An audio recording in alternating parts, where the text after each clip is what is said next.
মুসা আলাইহিস সালাম তুর পাহাড়ে যান, আল্লাহ পাক রব্বুল আলামিনের সাথে কথা বলার জন্য তিনি রওনা দিলেন। রাস্তায় পাইলেন কোন একটা কবরে আযাব হয়, একজন মুর্দার আযাব হইতেছে। তাড়াহুড়ো করে আল্লাহর সাথে কথা বলবেন এই জন্য চলে গেলেন, এখানে আর দাঁড়ান নাই।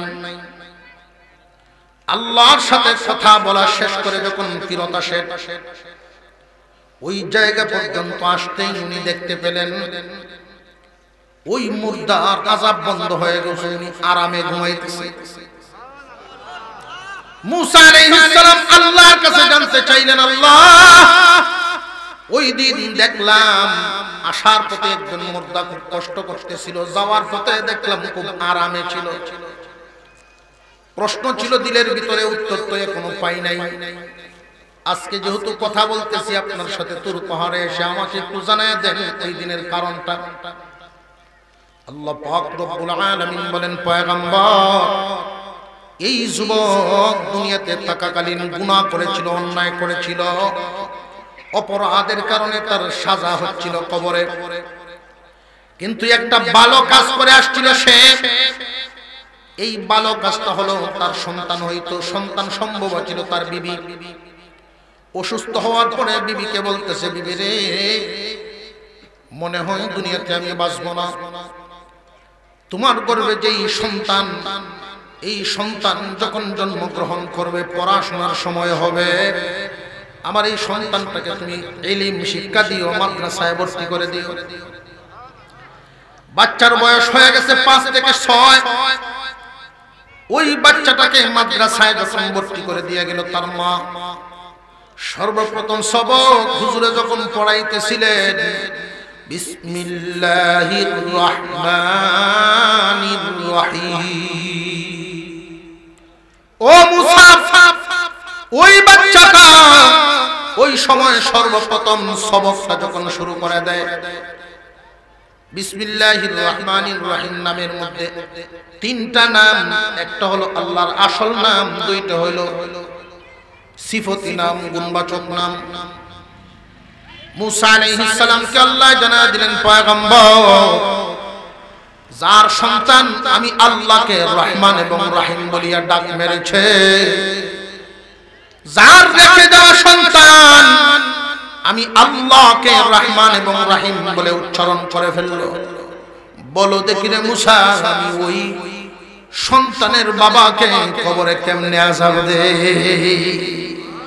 قل إن كنتم تحبون الله فاتبعوني يحببكم الله ويغفر لكم ذنوبكم والله غفور رحيم। আল্লাহ পাক রব্বুল আলামিন আপনার আমার পয়গম্বরের মাধ্যমে জানায় দিলেন, দোস্ত ঘোষণা করে দেন, সবাইকে জানায় দেন, তোমরা যদি আল্লাহকে ভালোবাসো তাহলে আমাকে অনুসরণ করো। এই সৃষ্টিগুলোর মধ্যে সর্বোচ্চ সম্মানের অধিকারী আপনার আমার পয়গম্বর। আল্লাহ পাক রব্বুল আলামিন নিজে যাকে ভালোবাসেন তিনি হাবিবুল্লাহ, আল্লাহর হাবিব, আল্লাহর বন্ধু। হাবিবুল্লাহ অর্থই হলো আল্লাহর বন্ধু, অর্থাৎ আল্লাহ যাকে ভালোবাসেন। আল্লাহ পাক রব্বুল আলামিন জানায় দিলেন, দোস্ত আপনি ঘোষণা করেন যারা আমাকে ভালোবাসে তারা যেন আপনাকে অনুসরণ করে। কারণ আপনার খানা আমার কাছে বড় ভালো লাগে, আপনার চলাফেরা আমার কাছে বড় ভালো লাগে, আপনার পোশাক আশাক আমার কাছে ভালো লাগে, আপনার লেনদেন আমার কাছে ভালো লাগে। সুতরাং আপনার মতো করে যারা সাজতে পারবে, আপনার রাস্তার মতো যারা রাস্তা ধরতে পারবে, আপনার মতো করে যারা রঙাইতে পারবে নিজেকে, তারা আমি আল্লাহর ভালোবাসা পাইব। হুজুর আকরাম সাল্লাল্লাহু আলাইহি ওয়াসাল্লামকে আল্লাহ পাক রব্বুল আলামিন পছন্দ করেন, ভালোবাসেন। এই জন্যই আল্লাহ জানায়া দিলেন, দোস্ত দুনিয়াবাসীকে আপনি জানায়া দেন আপনাকে আমি আল্লাহ ভালোবাসি, যারা আপনাকে অনুসরণ করতে পারবে তাদেরকেও ভালোবাসবো। আমাদের জন্য এখানে সবক হলো একটা, মহান আল্লাহ পাক রব্বুল আলামিনের পক্ষ থেকে পুরস্কার দিবেন দুইটা। হুজুর আকরাম সাল্লাল্লাহু আলাইহি ওয়াসাল্লাম কে আল্লাহ জানায় দিলেন, যারা আপনাকে অনুসরণ করতে পারবে আমি এদেরকে পুরস্কার দিব দুইটা। বিশ্ব নবীকে অনুসরণ করতে যেই ব্যক্তি পথ চলবে, আল্লাহ পাক রব্বুল আলামিন আস্তে আস্তে তার মর্যাদা বাড়ায় দিবেন, তারে ভালোবাসবে। মহান আল্লাহ পাক রব্বুল আলামিন বলেন ইউহিব্বুকুমুল্লাহ, এক নাম্বার পুরস্কার পাবে তারা, আপনাকে অনুসরণ করবে যারা, তারা এক নাম্বার পুরস্কার পাবে আমি আল্লাহর ভালোবাসা। দুই নাম্বার পুরস্কার পাবে ওয়ায়াগফির লাকুম যুনুবাকুম, আমার ভালোবাসা যে অর্জন করবে তার আমলনামায় গুনাহ থাকবে, আমি আল্লাহর কাছে ভালো লাগে না। সুতরাং আপনাকে অনুসরণ করার মাধ্যমে আপনার উম্মতকে আমি দুইটা পুরস্কার দেব। যে যত বেশি অনুসরণ করতে পারবে সে তত বেশি আমার ভালোবাসা পাবে। আমি আল্লাহ দুই নাম্বার যেই পুরস্কার দিব তার জিন্দেগীর গুনাহগুলো মাফ করিয়া দিব। নবী করিম সাল্লাল্লাহু আলাইহি ওয়াসাল্লামকে অনুকরণ করুন কেমনে? আমরা তো শুধু নামাজের বেলায়, নামাজে যাওয়ার সময় যেভাবে নিজের রেডি করি, অন্য সময় কিন্তু এই হালত থাকে না। মসজিদে যাওয়ার সময় দেখবেন সব কত সুন্দর মুসলমান সাজে, যেই মাত্র দেখবেন আওরো যায় এমন একটা কাসু করা দেয়, শয়তানে উঠতে দেখতে দৌড় মারবো। আমি একবার আগে বুঝলাম যে আপনি রোয়া লাগাইতেছেন, ভালো কথা, কাসু লোন লাগে বেটা। আমার উত্তর দে হুজুর, আইলো তাকে কইতো কে তো লাম্মে দেখছো উত্তর। কাসু না করে কি রোয়া লাগানো যায় না? কাসু না করিয়া, ফরজ তরক না করিয়া কি দুনিয়ার কাজ করা যায় না? শুধু ইচ্ছাটা হলো অসৎ। এই অবস্থায় যদি তোমার মৃত্যু হয়, তোমার হালত মুসলমান ভাইরা, নবী করিম সাল্লাল্লাহু আলাইহি ওয়াসাল্লামকে অনুসরণ করার ক্ষেত্রে ঘুম থেকে একবারে আরেকবার ঘুমানোর আগ পর্যন্ত ওই যে 12-14 ঘন্টা সময় আমরা সজাগ থাকি, 12-18 ঘন্টা সময় ডিউটি করি, এমন কোন সেক্টর নাই, এমন কোন জায়গা নাই যেখানে আমার নবীর অনুসরণের পথ নাই, শিক্ষা নাই। আল্লাহর রাসূল একজন মানুষ ছিলেন, মানবীয় সকল গুণাবলী ওনার মধ্যে ছিল। আমরা খানা খাই, নবীজি কি খাইতেন না? আমরা ঘুমাই, হুজুর কি ঘুমাইতেন না? আমরা গোসল করি, হুজুর কি গোসল করতেন না? আল্লাহ সব করাইছেন, হুবহু তোমরা নবীজির মতো করে চলো। এই দুনিয়ার জমিনে একজন মানুষ যদি নবীজির মতো না চলে, অন্যভাবেও চলতে পারবে, কিন্তু আল্লাহর কাছে লোকটা দামি হতে পারবে না। আমরা খানা খাই, নিজেদের চাহিদা পূরণ করার জন্য খাবার খাই। দুনিয়াতে বেঁচে থাকতে হলো খানা পিনার দরকার আছে না নাই? ক্ষুধা লাগলে খাবার খাই, এই খাবার যদি ডাইনিং টেবিলে খান তবু আপনার পেট ভরবে, চাহিদা পূরণ হবে। যদি দাঁড়ায় দাঁড়ায় খান তবু আপনার পেট ভরবে, চাহিদা পূরণ হবে। দুনিয়াতে বেঁচে থাকার জন্য খানা খাইলেন, চাহিদা পূরণ করলেন, কিন্তু নবীর সুন্নত হইল না। এই খাবারটাই যদি সুন্নত তরিকায় খানা খান তাহলে চাহিদাও পূরণ হবে, 100 শহীদের সওয়াবও হবে। আর একটু জোরে করলে সুবহান।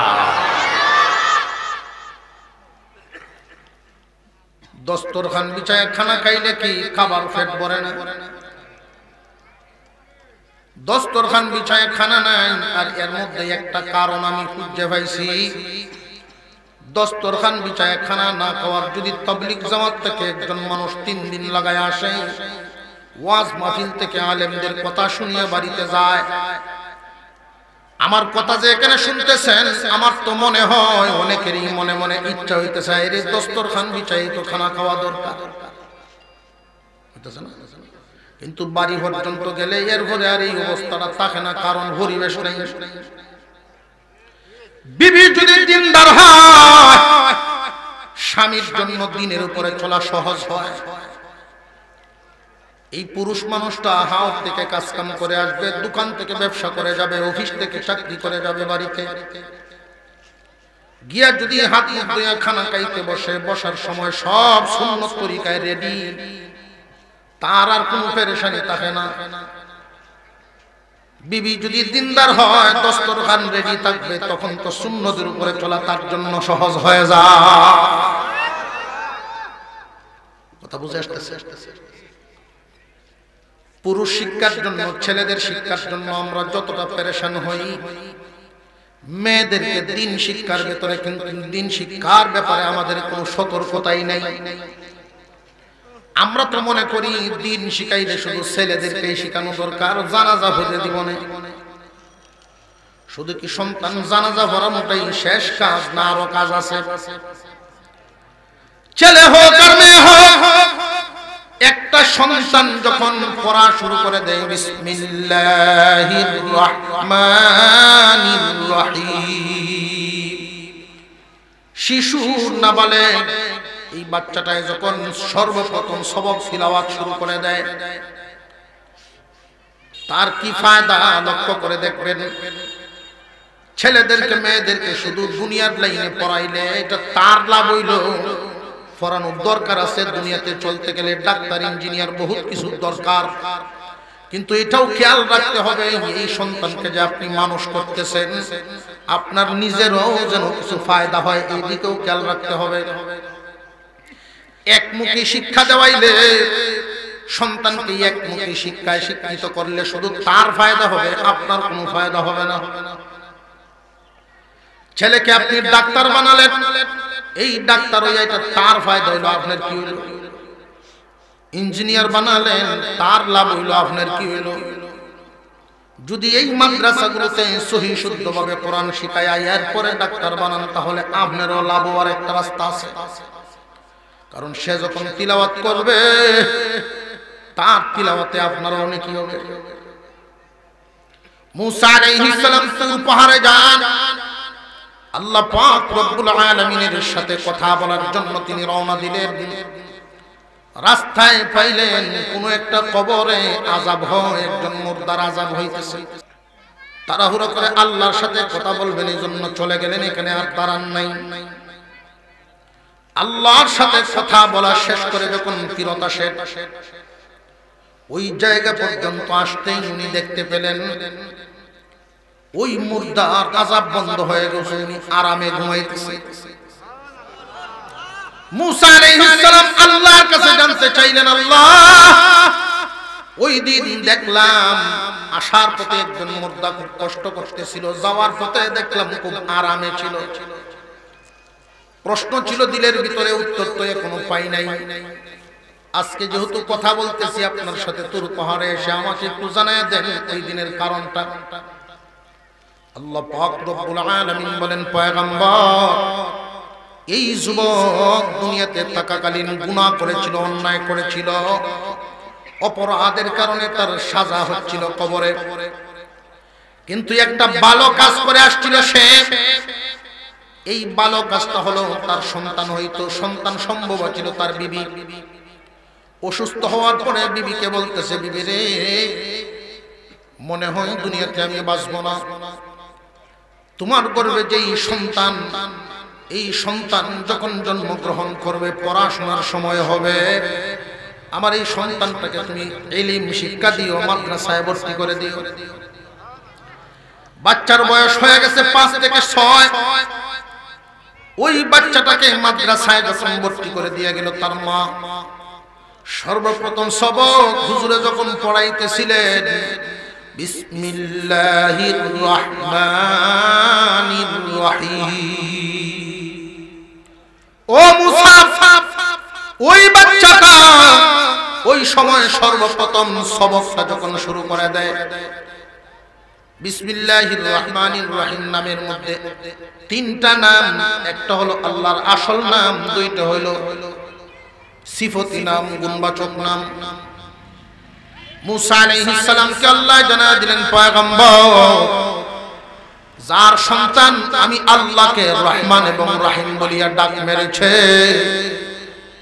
যার রেখে দেওয়া সন্তান আমি আল্লাহকে রহমান এবং রহিম বলে উচ্চারণ করে ফেললো, বলো দেখি রে মুসা, আমি ওই সন্তানের বাবাকে কবরে কেমনে আযাব দেই? সন্তানের পরার দ্বারায় মা বাবার লাভ আছে না নাই? ছেলে হোক আর মেয়ে হোক, এদেরকে তালিম দেওয়া দরকার। বর্তমান যে যুগ চলতেছে এই যুগে মেয়েদেরকে তালিম দেওয়া আরো বেশি জরুরি। মেয়েদেরকে দ্বীন শিক্ষার প্রতি ঝুঁকায় দেওয়া অনেক জরুরি। কারণ পর্দার ওয়াজ যতই করুক পরিবেশের টাইমে ব্যবহার দেওয়া নয়। যদি পর্দার পরিবেশে ঢুকায়া দেন ওয়াজ লাগবে না, ওইখানে পরিবেশেই পর্দানশীল হয়ে যায়। মুসলমান ইমানদার ভাইরা আমার, দস্তরখান বিছায়া খানা খাইলে 100 শহীদের সওয়াব। এটা আপনার যত্ন করতে হবে না। যদি বিবি দিনদার থাকে, যেই সুন্নাত দুনিয়া থেকে বিলুপ্তির দিকে, দুনিয়া থেকে বিলুপ্তির দিকে, এই সুন্নাতটা জিন্দা করাই তো হলো আমাদের কাজ। আমি একটা জরিপ দেই আপনাদের সামনে। বান্দনাল এলাকায় যদি 500 মানুষ বসবাস করেন, দস্তরখান বিছায়া খানা খানে ওয়ালা 250 হইব না আরো কম। কথা বুঝে আসতেছে? তাহলে বোঝা গেল সুন্নত বিলুপ্তির দিকে রওনা দিছে। এই জামানায় সমস্ত সুন্নতকে জিন্দা করা, জারি করা। আমি খানা খাইবো, একটা পশুর খানার সাথে আমারটা মিল থাকবে কেন? বেশ কম হওয়া চাই। গরুও খাবার খায়, আমি মানুষও খাবার খাই। গরু পানি পান করে, আমিও পানি পান করি। গরু ঘুমায়, আমিও ঘুমাই। একটা কুকুরে পেশাব করে, আমিও পেশাব করি। আমি মানুষ, আশরাফুল মাখলুকাত। আমার জন্য তো উত্তম আদর্শ আছে, বিশ্ব নবীর আদর্শ। এই সৃষ্টিকুলের মধ্যে এত বাবু, এত ডিজিটাল, এত আধুনিক, আমার বিশ্ব নবীর আচরণের মতো এত আধুনিক আচরণ কোন যুগেই হয় না, আর হবেও না। হুজুর সাল্লাল্লাহু আলাইহি ওয়াসাল্লামের এক একটা সুন্নাত, এক একটা আদর্শ, আল্লাহ রাসূলের প্রত্যেকটা স্টাইল, বিজ্ঞান অসহায় হয়ে যায় নবীদের এক একটা স্টাইলের সামনে। স্টাইল মানে কি? স্টাইলটা মানে কি? স্টাইল হইল এক একজনের এক একটা পছন্দ, এক একজনের চলার যে পদ্ধতিটা। কারোর স্টাইল দেখবেন উনি চুল কাটছে একভাবে, আরেকজনের চুল কাটবো আরেকভাবে, এটা তার স্টাইল। কথা বুঝে আসছে? আর কোন কোন মানুষ আছে যে নিজস্ব কোনো স্টাইল নাই, দুহানো গিয়া কয়েকটা ছবি দেখবো, এই দিন লাগবো এই স্টাইল, এই দিন লাগবো এই স্টাইল। এখন বল খেলার মৌসুম চলতেছে, এখন কত স্টাইল চলতেছে, চলে না চলে না? এক একজন পোশাক পরে, এক একজনের অনুসরণ করে। আমরা মুসলমান, আমাদের অনুসরণ করার মতো একজন আছেন, এটা আল্লাহ বলে দিয়েছেন, বিশ্বনবী মুহাম্মদ রাসূলুল্লাহ সাল্লাল্লাহু আলাইহি ওয়াসাল্লাম। ওনাকে যদি অনুসরণ করতে পারি, আমার স্টাইল হলো আল্লাহু আকবার। একটু জিকির করি, লা ইলাহা ইল্লাল্লাহ, লা ইলাহা ইল্লাল্লাহ, লা ইলাহা ইল্লাল্লাহ, লা ইলাহা ইল্লাল্লাহ, লা ইলাহা ইল্লাল্লাহ, লা ইলাহা ইল্লাল্লাহ, লা ইলাহা ইল্লাল্লাহ, লা ইলাহা ইল্লাল্লাহ, লা ইলাহা ইল্লাল্লাহ, লা ইলাহা ইল্লাল্লাহ, লা ইলাহা ইল্লাল্লাহ লা ইলাহা ইল্লাল্লাহ হাসবি রাব্বি জাল্লাল্লাহ মা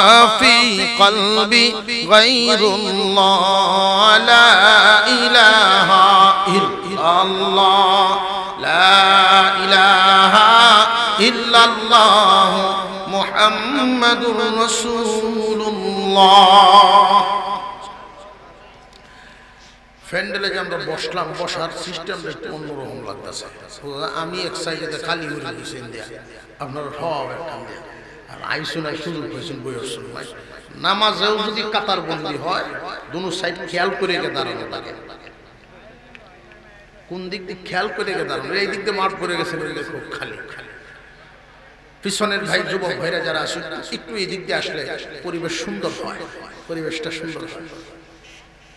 মুসলমান ভাইরা বলতেছিলাম আমাদের আদর্শ, আমরা কার নীতি কার স্টাইল ধরব? বিশ্বনবী মুহাম্মদুর রাসূলুল্লাহ সাল্লাল্লাহু আলাইহি ওয়াসাল্লাম। আল্লাহ পাক রব্বুল আলামিন আমাদেরকে জানায়া দিবেন, সত্যি যদি তোমরা আল্লাহর ভালোবাসা চাও, আমরা চাই তো আল্লাহর ভালোবাসা। কাতিয়ার সাহেব রহমাতুল্লাহি আলাইহি, এই তো সিলেটের দিকে যাওয়া লাগে, বুজুর্গানে দিন কাতিয়ার জগন্নাথপুর এলাকা, কাতিয়ার সাহেব রহমাতুল্লাহি আলাইহি উনি প্রায় সময় একটা কথা বলতেন, মান লাহুল মাওলা ফালাহুল কুল, মান লাহুল মাওলা ফালাহুল কুল। আল্লাহ যার, আল্লাহ সবকিছুই তার। আল্লাহ পাক রব্বুল আলামিন এই বুজুর্গানে দিনকে, আমাদের বুজুর্গানে দিনের ইতিহাস, অনেক ইতিহাস এমন আছে আশ্চর্য হয়ে যাবেন আল্লাহর সাহায্যের ঘটনা শুনলে।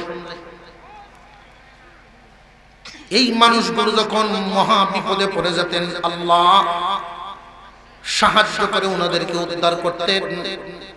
বিশাল হাওরের মাঝখানে ওনার গাড়ি বন্ধ হয়ে গেছে, অনেক আগের কথা, তখন গ্যাস ছিল না বাংলাদেশে, সিএনজি যে গাড়ি চলে এরকম ছিল না, গ্যাসের মাধ্যমে চলতো না, তেলে চলতো। কাতিয়ার সাহেব রহমাতুল্লাহি আলাইহি বিশাল হাওরের মাঝখানে গাড়ি বন্ধ হয়ে গেছে, গভীর রাত, একজন খাদেম সাথে আর ড্রাইভার। এত বড় গাড়ি, জিপ গাড়ির মতো হুজুরের গাড়িটা ছিল অনেক বড়। এই গাড়ি তো ধাক্কায় এখান থেকে নেওয়া সম্ভব না, উনি মহা বিপদে পড়ে গেলেন। ড্রাইভারকে বলেন কন্টেনারটা আমার হাতে দে।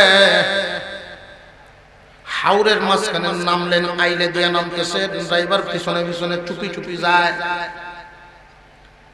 একটা পানির ডুবা অর্থাৎ পাগার, ওইটার পারের মধ্যে রুমালটা বিছায় 2 রাকাত নামাজ পড়ে আল্লাহর কাছে দরখাস্ত করেন, আল্লাহ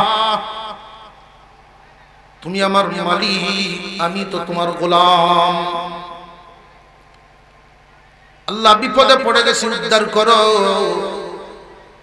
দোয়া শেষ করলেন, চোখের পানি ছেড়ে ছেড়ে কান দিয়া দোয়া করলেন। ওই কন্টেনার তিনি ভরে ফেলছেন পানি দিয়ে। ওই পানি এনে ড্রাইভারকে দিলেন, গাড়িতে ডালো। বুখার মতো দাঁড়ায় রয়েছে ড্রাইভার। হুজুরের রাগ ছিল একটা কথা, 2 বার বলতে গেলে তিনি লাঠি উঠাইতেন, বাড়ি মারতেন। আমি বলছি বড়, ড্রাইভার উপরে ফেলছে, গাড়ি স্টার্ট দিছেন, চলতেছে, গাড়ি চলতেছে। আল্লাহু আকবার। মান লাহুল মাওলা ফালাহুল কুল। আল্লাহর ভালোবাসা চাই তো আমরা ইনশাআল্লাহ। সহজ রাস্তা আল্লাহ জানায় দিয়েছেন, খুব সহজ রাস্তা। কুল ইন কুনতুম তুহিব্বুনাল্লাহা ফাত্তাবিউনি ইউহিব্বুকুমুল্লাহ ওয়া ইয়াগফির লাকুম যুনুবাকুম ওয়াল্লাহু গফুরুর রহিম।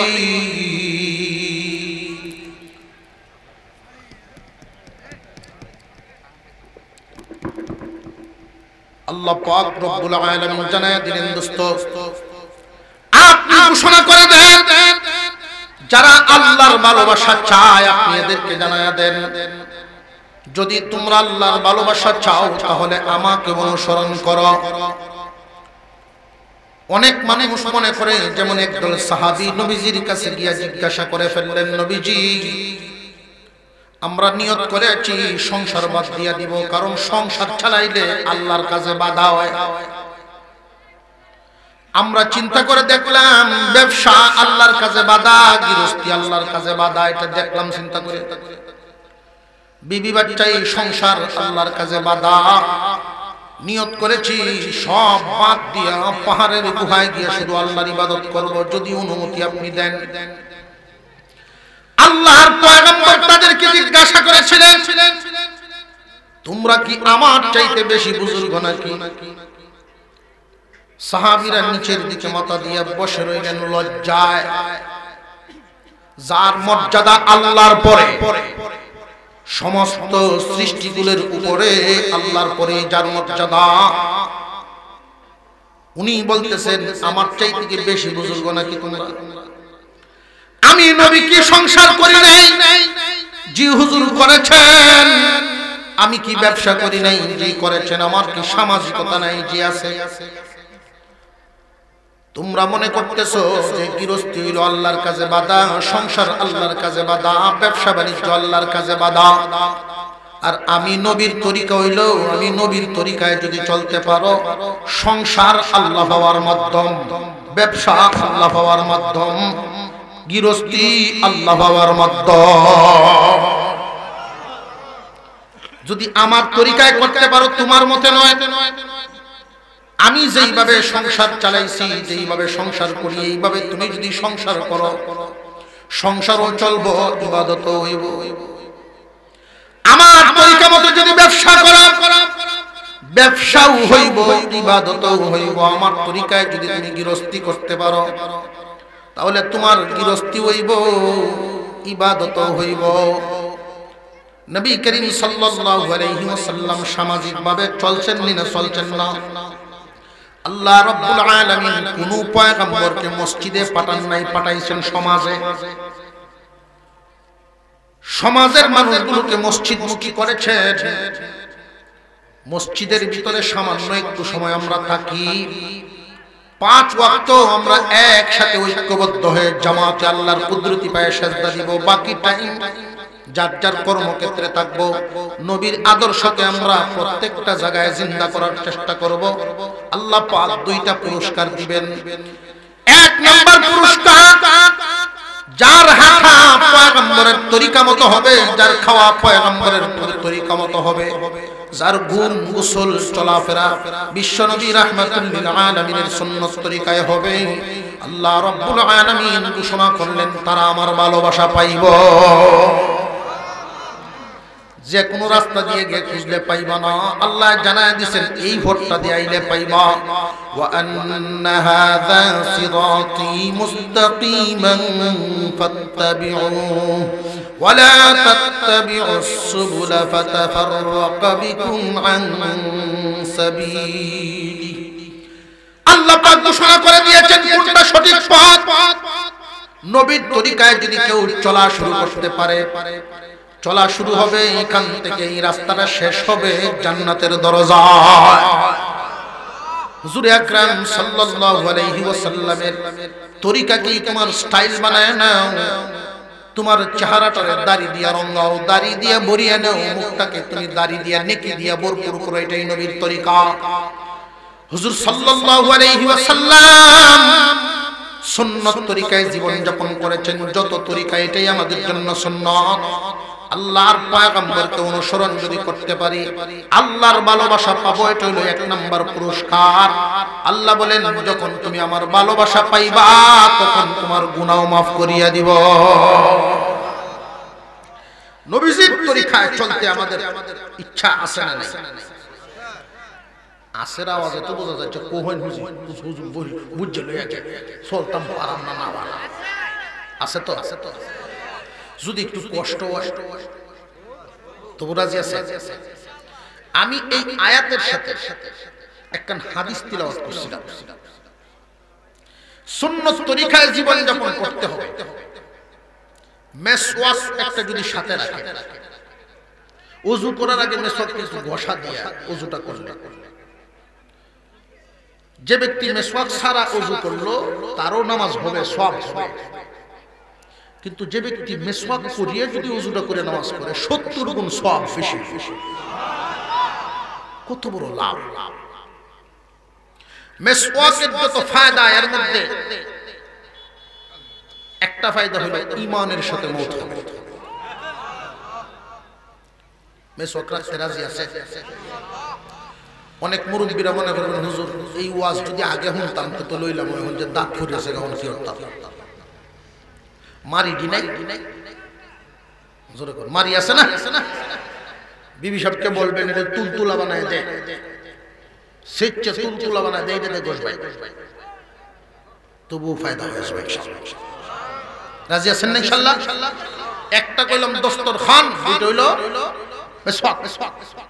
গণ্য রাখবেন সবক। কয় সবক হইলো? দুইটা। কারণ সব সুন্নতের আলোচনা তো মুখস্থ থাকতো না, এই জন্য কমায় বলতেছি যাতে এক দুইটা চালু করলেই একটা সুন্নতের উপরে আমল করলে আরেকটার প্রতি মহব্বত তৈরি হয়। আস্তে আস্তে যেই হাদিস তিলাওয়াত করেছিলাম, এই হাদিসে নবীজি একটা সুসংবাদ দিয়েছেন। সুসংবাদ, আমাদের এই দুনিয়ার জমিনে দেখবেন যার যত টাকা বেশি তারই তত বিলাসিতা বেশি। এটা দুনিয়ার নিয়ম। যার টাকা পয়সা বেশি তার বাড়িটাও খুব সুন্দর। যদি আরো বেশি হয় তাহলে কেন্দ্র একটা বাসা রাখবে, যদি আরো বেশি হয় আরো যদি বেশি হয় ঢাকাতে 2-4-5টা বাড়িওয়ালা মালিক এরকম আছেন যারা শখ মিটাইবার জন্য কক্সবাজারে সিপ্লেস সাগর পজিশনে বাসা করছে, বছরে একবার গিয়ে ঘুরে আসে। এটা কি প্রয়োজনে না মজা করার জন্য, আনন্দ করার জন্য? আনন্দ করার জন্য। হুজুর আকরাম সাল্লাল্লাহু আলাইহি ওয়াসাল্লাম ঘোষণা করেছেন, সংবাদ জানিয়ে দিয়েছেন, এই আনন্দ করার জন্য কিন্তু মানুষ সবাই সেখানে বাড়ি বানাতে পারে না। কিছু কিছু মানুষ এমন থাকে যারা বেশি টাকাওয়ালা। আল্লাহর পয়গম্বর বলেন জান্নাতের ভিতরে আমার কিছু স্পেশাল উম্মতের জন্য স্পেশাল বালাখানা আল্লাহ পাক বানায় রাখছেন। স্পেশাল গুণ সবার মধ্যে থাকে না, স্পেশাল গুণ যাদের মধ্যে থাকবে আল্লাহর পক্ষ থেকে এদের জন্য স্পেশাল কিছু বালাখানা তৈরি করা হবে। বিবি বাচ্চা সন্তানাদি নিয়ে মাঝে মাঝে আনন্দ করব, ঘুরবো। স্পেশাল বালাখানাটা কেমন হবে আমার নবী বলেন, ইউরা যাহিরুহা মিন বাতিনিহা ওয়া বাতিনুহা মিন যাহিরিহা। এই পৃথিবীর জমিনে যত বড় ইঞ্জিনিয়ারই হোক না কেন এই রকম ডিজাইন করতে পারবে না যে বাহির থেকে ভিতরটা দেখা যাবে, ভিতর থেকে বাহির দেখা যাবে। এত সুন্দর ডিজাইন কোন ইঞ্জিনিয়ারের দুনিয়াতে করবে তো দূরের কথা, কল্পনাও করতে পারবে না। আল্লাহ রাব্বুল আলামিন জান্নাতের ভিতরে একটা ইট স্বর্ণের আর একটা ইট হবে রূপার, একটা ইট স্বর্ণের আর একটা ইট দিবেন রূপার। দুইটা ইটের জোড়া লাগাইবেন জাফরান নামক মেডিসিন দিয়া, মেশকে আম্বরের সুঘ্রাণ বাহির হবে। স্প্রে লাগবে না, রুমটাকে সুগন্ধি করার জন্য স্প্রের প্রয়োজন নাই, এমনি সুগন্ধিতে মোহিত হয়ে থাকবে। স্পেশাল বালাখানা সামনে থাকবে হাউস, মাছ সোনালী রূপালী সবুজ রঙের মাছ দৌড়াদৌড়ি করবে। স্বামী স্ত্রী দুইজন গোলাগুলি করে যখন হাঁটাহাঁটি করবে, একজন আরেকজনের আঙুলে ধরে যখন হাঁটবে তখন মাছে তাদেরকে সালাম দিব। আরেকটু জোরে কর না। স্বামী স্ত্রী দুইজন মুখামুখি হয়ে বসবেন, মাছে সালাম দিয়ে জিগাইব খাইবেন নাই আমরা রে খাইবেন? যদি বলেন হ্যাঁ খাবো, কি খাবেন? বাজি না বোনা, বলতে দেরি হাজির হইতে দেরি না। সবার জন্য নয়, স্পেশাল কিছু উম্মতের জন্য নবীজি বর্ণনা করেছেন, গুণটাও বর্ণনা করছেন। আল্লাহর নবী বলেন ইন্না ফিল জান্নাতি গুরাফা ইউরা যাহিরুহা মিন বাতিনিহা ওয়া বাতিনুহা মিন যাহিরিহা أعدها الله لمن أطعم الطعام وأفشى السلام وصلى بالليل والناس نيام বিশ্ব নবীর 3টা বড় বড় সুন্নতের ব্যাপারে এখানে আলোচনা। আল্লাহর নবীর জীবনের যত তরিকা, এই তরিকাগুলোর মধ্যে এখানে যেই তরিকা 3টা তরিকার ব্যাপারে আলোচনা করেছেন, এই 3টা গুণের যে কোনো একটা গুণ যদি কারোর মধ্যে রাখতে পারে জীবনে, ওই মানুষটা জান্নাতের ভিতরে ঢোকার পরে আল্লাহ তার স্পেশাল বালাখানার মালিক বানাইবে। জান্নাতের বাড়িঘর তো থাকবেই, ওই হইল স্পেশাল। স্পেশাল কেন? স্পেশাল গুণের কারণে। যেই গুণটা সবার মধ্যে থাকে না, নবীজি বলেন আ'আদ্দাহাল্লাহ, এই বালাখানা আল্লাহ তাদেরকেই দিবেন। লিমান আত'ইমুত তুআম, যে মানুষকে খানা খাওয়াইতে ভালোবাসে, পছন্দ করে। মানুষকে যে খানা খাওয়ায়, অর্থাৎ মেহমানদারি করা। মেহমানদারি সবাই করতে পারে না। অনেক মানুষ এমন আছেন যে মেহমান দেখলে খুশি হয় না। কিছু সংখ্যক মানুষ এমন আছেন মেহমান দেখলে বড় খুশি হয়, মেহমান দেখলে বড় তার দিলটা ঠান্ডা হয়, আমার মেহমান আইছে। নবী করিম সাল্লাল্লাহু আলাইহি ওয়াসাল্লাম সুসংবাদ জানায় দিয়েছেন, তোমাদের কারোর বাড়িতে যদি মেহমান আসে, তোমরা তো দেখো মেহমান, তার পিছনে একজন ফেরেশতাও আসে। মেহমান থাকবে যতদিন, ফেরেশতাও থাকবে ততদিন। বাড়িওয়ালার জন্য আল্লাহর দরবারে দোয়া করে। রিজিকের মালিক কে? হুজুর আকরাম সাল্লাল্লাহু আলাইহি ওয়াসাল্লামের কাছে সাহাবায়ে কেরাম প্রশ্ন করলেন, ওগো নবীজি, আমাদের সবার তো মেহমানদারি করাইবার মতো সামর্থ্য নাই। আল্লাহর পয়গম্বর বলেন, মেহমানদারি করলে সামর্থ্য লাগে না, মেহমানদারিতে মন লাগে। এক গ্লাস পানিও যদি পান করান, কিচ্ছু নাই। মেহমান আপনার ঘরে আসছে, এক গ্লাস পানিও যদি পান করায় দেন, তবু সুন্নত আদায় হয়ে যায়। গোশত পোলাও করলেন, বহুত কিছু করলেন, তারে 10 জাতে খাওয়াইলেন, কিন্তু আচার আচরণ ভালো না, ওই মানুষটা খুশি হবে না। আপনি সামর্থ্য অনুযায়ী যা পারেন তা খাওয়ান। আপনার ঘরে যা তৈরি করেন, যদি পারেন কিছু বাড়াবেন, নইলে তা দিয়েই মেহমানদারি করবেন।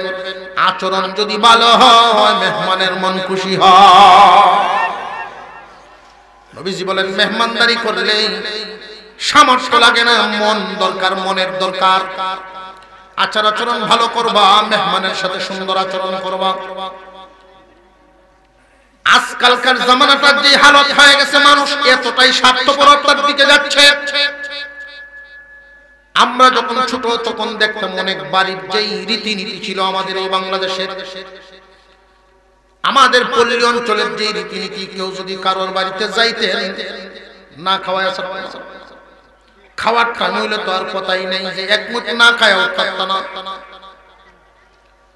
যে কোনো এক জাতি হইলেও খাওয়ায় দিত। কি হায়া মায়া মহব্বত মানুষের দিলের ভিতরে ছিল। কিন্তু এখন এটা দূর হয়ে যাইতেছে। আপন মানুষও যদি কারোর বাড়িতে আসে, মামায় ফোন দেয়, অথবা বাইক না যদি মামুরে ফোন দেয়, মামা আইতাম আপনার বাড়িতে, কিতা কই যাইস না, তোর মামি শরীর ভালো না, ডায়াবেটিস। আগে না আসে না, কারণ মামি তার বাপের বাড়ি যদি আইয়ে, বেটারে 3 দিন আগে থেকে বাজারে গিলা বহিতা শহর মুক্ত এই সেই লিস্টি দেওয়া শুরু করে দেয়। আর যদি দেখা যায় জামাইয়ের কোনো আত্মীয় হইতাছে, বোন জামাই বা বোনের দিকের বাইকগারা এরাইতো, তো 2 দিন আগে থেকে কুহানি আরম্ভ। কথা বুঝাইতেছে? কুহানি আরম্ভ হয়, তার যে 19-20 যে শুরু হয়, এখন আগে ফের আছে তেমন লাইন না করে, তোমরা যাচ্ছে না তো শরীর একটু ভালো হোক আগে, জোরে কর। এটার একমাত্র কারণ, এর দুর্বলতাটা আমরাই তৈরি করেছি। আমাদের দোষ আছে, আমরা দোষ আছে। বিবির হক আদায় করা ঠিক আছে, বিবির হক আদায় করা, বিবির পাওনা যতটুকু, বিবির হক যতটুকু, এতটুকু দিব। এর বেশি গেলে মাথা তুলবেন, উপায় নাই, আল্লাহ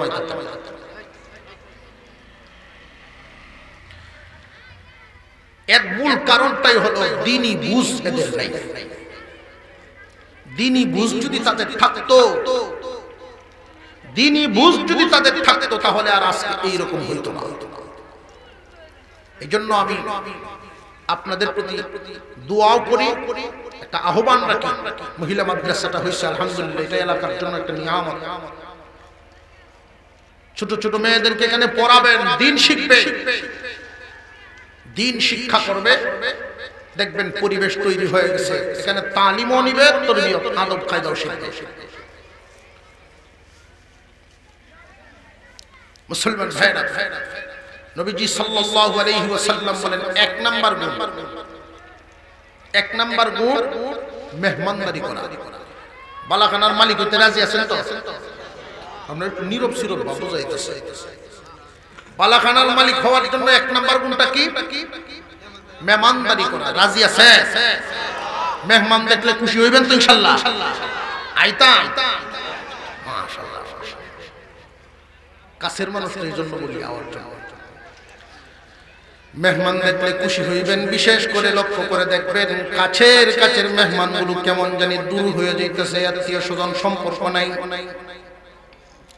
আত্মীয়তার হক নষ্ট করবেন না, রিজিক কমায়া দেন আল্লাহ। মেহমানদারি করবেন, আত্মীয়তার হক বজায় রাখবেন, সম্পর্ক বজায় রাখবেন, রিজিক বাড়ায়া দিবেন আল্লাহ। আমরা যে রীতিনীতি চলতেছে আমাদের এলাকা, আমার বাপসা স্যারে আমি জিজ্ঞাসা করছি যে আপনার নানার বাড়ির মানুষ কই, অনুষ্ঠান হয়েছে, আপনার নানার বাড়ি কয়ারা কেউ আছে? অর্থাৎ আমার বাপসা ছাড়া তারার মামুর বাড়ির মানুষ চিনে না। কথা বুঝে আসতেছে? হুজুর বসে আছেন সিলেটে, হুজুর কাসিম সাহেব বরকাতুহুল আলিয়া। তিনি হলেন আমাদের যে দারুল উলুম বাংলাদেশ আশুজিয়া যে মাদ্রাসা, এই মাদ্রাসার সম্মানিত প্রিন্সিপাল, সম্মানিত মুহতামিম। দারুল উলুম দেওবন্দ থেকে হুজুরকে এখানে পাঠানো হয়েছে। ওই মাদ্রাসা হচ্ছে দারুল উলুম দেওবন্দ ভারত, আর এইখানের মাদ্রাসা হচ্ছে দারুল উলুম বাংলাদেশ। তো হুজুরদের এলাকা সফর করে যেটা দেখলাম, সিলেটি মানুষ বড় অতিথি পরায়ণ, মেহমান দেখলে তারা খুব কদর করে, মেহমানদের কদর করতে জানে। আল্লাহ তাদেরকে নিয়ামত বাড়ায়া দিবেনই। মেহমানের কদরদারি করে তারা, মেহমানের কদর করবেন, আল্লাহ রিজিক বাড়ায়া দিবেন। রাজি আছেন তো ইনশাআল্লাহ? আ'আদ্দাহু আল্লাহু লিমান আত'আমাত তা'আম ওয়া আফশাস সালাম। স্পেশাল গুণের আরেকটা গুণ হলো বেশি বেশি সালাম দেওয়া, সালাম চালু করা। বেশি বেশি সালাম দিলে আল্লাহ বড় খুশি হন। যেই ব্যক্তি আগে সালাম দেন তার নেকি বেশি হয়। সালাম যে ব্যক্তি আগে দিবে তার নেকি তো বেশি হবেই। আল্লাহর পক্ষ থেকে আরেকটা পুরস্কার আছে, গোপন পুরস্কার। সালাম দেনেওয়ালা মানুষটার মনটা অহংকার মুক্ত বানায়া দেওয়া হয়। কারণ আমরা অভ্যাস হইল সালাম লওয়ায় বেশি খুশি, দিতে চাই না, লইতাম চাইতাম। যার দাড়ি নাই, দাড়ি উল্লে বেড়ায় কয় হ্যাঁ নাই আমারে দেও, এর মো দাড়ি নাই আমারে সালাম দে। সাদা দাড়িওয়ালা মুরব্বি মনে করে কাঁচা দাড়িওয়ালারাই আমারে দিব। সালাম দেওয়ার ক্ষেত্রে বড় ছোট ভেদাভেদ নাই, কিন্তু এখানে খুব ভালো করে বুঝবেন। আবু বকর সিদ্দিক রাদিয়াল্লাহু তাআলা আনহু বলেন, প্রায় সময় নিয়ত করতাম বিশ্ব নবীকে আগে সালাম দিয়া দিব, কিন্তু পারি নাই নবীজি আগে দিয়া দিতে। আর একটু জোরে করবে সুবহানাল্লাহ। আমরা মনে করি যে ছোট সে আমারে দিব, আমি এর দিতাম। একজন আমার মোবাইল করে একদিন জিজ্ঞাসা, হুজুর আমি কি আমার বউরে সালাম দিতাম পারা? আমি কি আমার বউরে সালাম দিতে পারবো? কেন পারবেন না? কেন আমার শুরু হইলে আশ্চর্য ব্যাপার। কতটুকু পিছনে পড়ছে মানুষ না জানতে না জানতে, কতটুকু তার ভিতরে অন্ধকার ঢুকছে। যেই সংসারে ছেলে মেয়েরা মা বাবাকে সালাম দেয়, মা বাবা ছেলে মেয়েদেরকে সালাম দেয়, স্বামী স্ত্রীকে সালাম দিবে, স্ত্রী স্বামীকে সালাম দিবে। এই ঘরটার ভিতরে খবিস জিন জিন্নাত শয়তান বসবাস করতে পারে না। শয়তানে কিন্তু বেশিরভাগ ঝগড়া লাগায়। শয়তান দূর করার জন্য সালাম হইল এক নাম্বার হাতিয়ার। ঘরের ভিতরে সালাম ঢুকায় দেন। আপনি ঘরে যাবেন, গিয়ে সালাম দিবেন। আব্দুল্লাহ ইবনে ওমর রাদিয়াল্লাহু তাআলা আনহু থেকে বর্ণিত, তিনি বলেন, কেউ যদি দৈনিক 20 বার সালাম দিতে পারে, 20টা সালাম গনে গনে, এই জামানার জন্য অত্যন্ত জরুরি কথা, গনে গনে 20টা সালামের আমল যদি কোনো মানুষ করতে পারে, ওই মানুষটাই রাতে অথবা দিনে যদি মারা যায়, আল্লাহ শহীদের সওয়াব দিয়ে উঠাইবে। হুজুর তাহলে তো 20টা সালামের আমল করলেই চলে গেল। হ্যাঁ, যেই ব্যক্তি বুঝিয়া বুঝিয়া এই সুন্নতটাকে খুব মজবুত করে আমল করবে, আল্লাহ রাব্বুল আলামিন তার মনটাকে আমলওয়ালা মন বানায়া দিবেন। অন্যান্য আমল তার দ্বারাই হওয়া শুরু হয়ে যাবে। দৈনিক 20টা সালাম কি খুব কঠিন কাজ না, সহজ? গোর থেকে বাইরে হইলে আর গোর গেলে বউরে তো 5-7 বার জ্বালানি যায়। দেই না তোমরা, এটাই সমস্যা। আজকে এই বাহাদুরির কামটা কে করতে পারবেন? দেখছে এই বাহাদুরির কাজটা আজকে কে করতে পারবেন? বাড়ি থেকে সালাম দিয়ে ঢুকতে পারবেন। এমন কি কেউ আসে? ডরাইতেছে হইলা হইলা গিয়ে কি তা করার না করা বুঝতেছি। প্রথম একটু বেশি ভালো লাগবে, এটা বুঝি। কারণ হইলা আপনার সালাম দিয়ে নিজেও আসি মারবে। আমি যে সময় ঢাকা যাওয়ার আগে এলাকার মসজিদে, নওপাড়া মসজিদে জুমা পড়াই, তো এই সালামের ফজিলত নিয়ে আলোচনা করছি। আমরা পাড়ার এক মুরব্বী মানুষ, আমাদের গ্রামের অর্ধেকটা গ্রামের মানুষ তো নামাজ পড়ে নওপাড়া মসজিদে। তো এই মুরব্বী ফজিলত শুনলে পাহাড়ে কই খাটাইলাম জিন্দিগি, যা আজকে থেকে শুরু হয়ে গিয়া। তো জুম্মা ভরিয়ে গেছে বাড়ি, গিয়া উড়ানো হয়েছে, এই বুড়িরে সালাম বসায় দিছে। যেই সালামটা দিছে, বুড়ি একটা বেতুমির জন্য একটু কমায়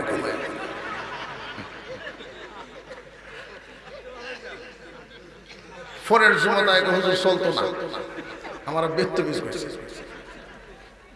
আমি বললাম যে আপনি কি আর সালাম কোনোদিন দিচ্ছেন না? তারা কয় না, বলেও না। এই জন্য এই শব্দটা শুনছেন। এই জুম্মা আবার কে দিবেন, তাহলে ওনার ধারণা হবে যে না, আমার এই মানুষটা মসজিদ থেকে আইলে আমার সালাম দেয়। একবার, দুইবার, তিনবার, 5 বার, 6 বারের সময় উনি আপনাকে দিবেন। সন্তানাদি আমাদেরকে সালাম দেয় না, কারণ আমরা তাদেরকে দিয়ে শিখাই। বাচ্চার বয়স হয়েছে 5 বছর, আমার এই 5 বছরের বাচ্চারে শিখাইছি হনছে আমার, বলে তো দেওয়ান লাগবে তারে, আমরা দেই না। সন্তানাদিরা যদি জিগায় ছেলেদেরকে তোমার বাপের সালাম দেয়, তো হুজুর শরম করে। শরম তো করবে, শরম যে বাংছি না। নবীজির এই যে গুণগুলো স্পেশাল, এই গুণগুলো থাকলে অন্যান্য গুণে গুণান্বিত হয়ে যাবে। এই গুণগুলো না থাকার কারণে বহুত ক্ষতিগ্রস্ত। হুজুর আকরাম সাল্লাল্লাহু আলাইহি ওয়াসাল্লামের 3টা গুণ বর্ণনা করেছেন। 1 নাম্বার মেহমানদারি করা, 2 নাম্বার বেশি বেশি সালাম দেওয়া, মনে থাকবনি। 3 নাম্বার ওয়াসাল্লা বিল্লাইলি ওয়ান নাস নিয়াম। 3 নাম্বার গুণ আল্লাহ পয়গম্বর বলেন, মানুষ যখন ঘুমায় তখন যে নামাজ পড়বে, অর্থাৎ তাহাজ্জুদের আমল। তাহাজ্জুদের আমল সবাই করতে পারে নাকি স্পেশাল কিছু মানুষই করে। মেহমানদারি করানো, এটাও স্পেশাল কিছু মানুষের মনের দরকার, সবাই পারে না। সালাম দেওয়া, আগে আগে সালাম দেওয়া, নিজের অন্তরের গর্মি অহংকার কুরবানি দিয়া আগে আগে সালাম দেওয়া, এটাও স্পেশাল কিছু গুণ। 3 নাম্বার তাহাজ্জুদের আমল করা, এটাও স্পেশাল গুণ। এই স্পেশাল গুণে যারা গুণান্বিত হতে পারবে, আল্লাহ পাক রব্বুল আলামিন তাদের জন্য জান্নাতের ওই বালাখানা বাজেট করছে।